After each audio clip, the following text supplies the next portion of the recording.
Hey guys, this is Mr. Baragon again. I am going to do the last video that we're gonna do for this section because this is probably gonna be the last section we're gonna cover in chapter 5, and a lot of this is actually review. So we're again in section 5.4. I'm sorry, 5.24. How can I transform log functions? And we already looked at several problems here. One of them, two of them, we basically did this the last session we had, and some of you guys are still working on this. Now we're gonna go at 595, 5-95. This is the problem we're gonna be working on today, and it says you have learned a lot about logs in a short time. Use what you have learned so far to answer the questions below. It says, why does your calculator say that log of 6 equals 0.76, right? 78, I'm sorry. So if we go to our Desmos as we have, and I'm going to go to the scientific one. We've been using the scientific one. And if I look for the log function, the log function is under functions here. So log, and the log of 6 is going to give me the decimal, right? So again, remember, log, if it doesn't have a base written down here, then we're going to assume that the base is going to be 10, right?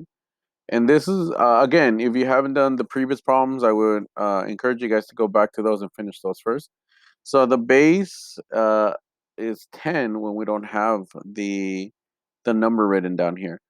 But more importantly, we're going to look actually at the graph that we had done in 594, so the previous problem. Okay, so why does the calculator say that log is equal to 0.78? We did that, we got the answer.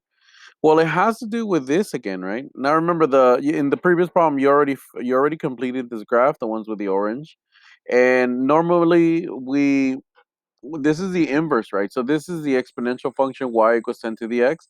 This is y equals log of x. So these are both inverses of each other. The blue line is the blue curve, I'm sorry, is the exponential. These are opposites. So the orange one is the log, and the um, blue curve is 10 to the x power, the exponential. So if we want to use the blue line, the blue curve, right? The exponential, we have to flip it. So here the answer is 0.2, I mean, 0.778.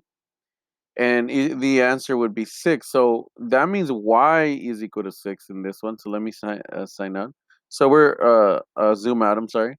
So where is 6? So where's the first place we see 6?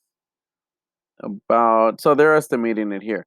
0.778 gives us about 5.998. If you estimate, it gives you about 6, right? That's the answer. So what I'm actually gonna do is I'm gonna add to the graph we had. I mean, to the we're gonna add this graph, the log graph, and here it is. So if we're looking for where log is equal to 6, so let's look for 6. So where 6 is about there. So look at the answer here, right? And look at, if we look for the exponential graph, it's backwards. So where is a function equal to 6? What's the closest it gets to 6? Okay, about here. That's almost the closest we get. So remember, this point is the inverse down here. And if we look for 6, it's right about there. Okay. But the question is why? Why is it equal to that? So I need you guys to think about it. Why is this equal to this value?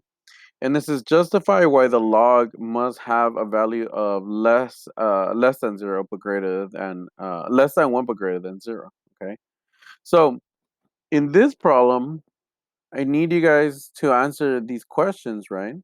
And you guys are going to answer them in your notebook, okay? So once again, look at your graph. What are you noticing from the exponential? What are you noticing about the log graph, right? Why is the calculator giving me this value?